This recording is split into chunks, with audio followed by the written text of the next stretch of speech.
நண்பர்களே, நான் உங்கள் நிலைவேலு. இன்னைக்கு இந்த பதிவு யாருக்குன்னா நம்ம ஜெயஸ்ருதி அம்மாவுக்கு.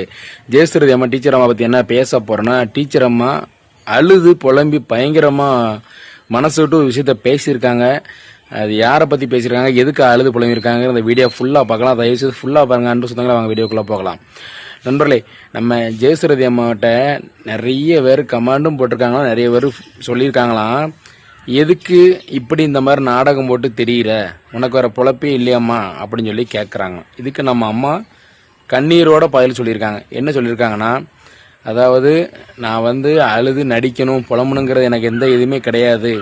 ரெண்டாவது, எனக்கு மேலே அப்படி நான் அழுது நடிக்க இருந்தால், நாடகம் போடுறா இருந்தால், நான் எதுக்கு என் மேலே போலீஸ் ஸ்டேஷனில் கம்ப்ளைண்ட் கொடுக்குறாங்க, நான் இதுக்கு அவங்கள போலீஸ் ஸ்டேஷனில் கம்ப்ளைண்ட் கொடுக்குறேன்.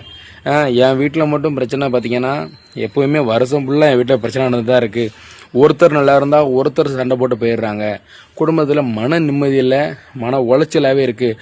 ஒரு பக்கம் பார்த்தா என்னோட கணவர் பித்து பிடிச்ச மாதிரி பைத்தியம் பிடிச்ச மாதிரி ஒரு பக்கம் இருக்காரு. நான் உடல்நிலை சரியில்லாமல் இருக்கேன், அவர் மனநிலை சரியில்லாமல் இருக்காரு. இப்படி என்னை கேள்வி கேட்டு என் மனசை ரொம்ப புண்ணாக்குறீங்களே. ஏன் அதுபோக எல்லாரும் கேட்குறீங்க, எதுக்கு உன் வீட்டில் நடக்கிற பிரச்சனையை எடுத்து மீடியாவில் கொண்டு வர, வெளியே கொண்டு வரேன்னு கேட்குறீங்க.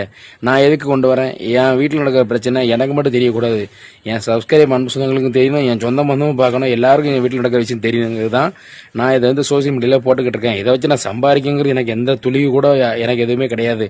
ஏன்னா நான் ஒரு ஆசிரியராக ஒர்க் பண்ணுறேன், எனக்கு கவர்மெண்ட்டில் சம்பளம் கொடுக்குறாங்க. நான் அதை வச்சு நான் வீடு வசதி கட்டி நான் ஒரு பக்கம் கவலையாக இருந்தாலும் ஒரு பக்கம் அந்த காசை வச்சு நான் சாப்பிட்டு சந்தோஷமாக இருந்துக்கிட்டு இருக்கேன்.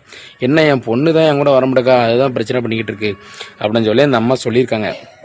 அவங்க சொல்கிறத பார்த்தா கண்டிப்பாக சொல்கிறேன், தப்பு இல்லை, கரெக்டாக சொல்கிறாங்க. ஏன்னா அவங்க மன நிம்மதிக்காக மக்களுக்கு தெரியுங்க வீடியோ போட்டுட்ருக்காங்க.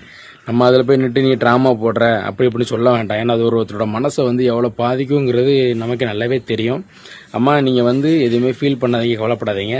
கண்டிப்பாக கடவுள் அவங்க கூட தான் இருப்பாங்க, நல்லதே நடக்கும். நீங்கள் போட்டு மனசை கஷ்டப்படுத்திட்டு வேதனைப்பட்டுட்டு சாப்பிடாம உடம்பை கெடுக்காதீங்க, அழுகாதீங்க. முதல்ல நீங்கள் ஒரு ஆசிரியர், எத்தனை பேருக்கு பாடம் சொல்லி கொடுத்து உங்கள் பிள்ளைலாம் இன்றைக்கி 10th 11th 12th நல்ல மார்க் எடுத்திருக்காங்கன்னு நீங்களே பெருமையாக பேசுறீங்க, சந்தோஷமாக இருக்குது. உங்களை பார்த்து 4 பிள்ளையை திருந்தணும், நல்லா படிக்கணும்.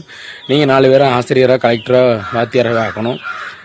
சொல்கிறவங்க சொல்லிட்டு போட்டோம், நீங்கள் இதை பற்றி கவலைப்படாதீங்க. யாரோ தயவுசே கமெண்ட் போட்டு ஒருத்தர் மனசை நோடிக்க மாதிரி பேசாதீங்க அன்பு சொந்தங்களே. ரைட் நம்பர், இந்த பதிவு உங்களுக்கு பிடிச்சதுன்னா லைக் பண்ணி கமெண்ட் பண்ணி ஷேர் பண்ணி மறக்காமல் நம்ம பேப்பர் 248 சேனலில் சப்ஸ்கிரைப் பண்ணி பெல் அமைக்கிறீங்க. நன்றி, வணக்கம்.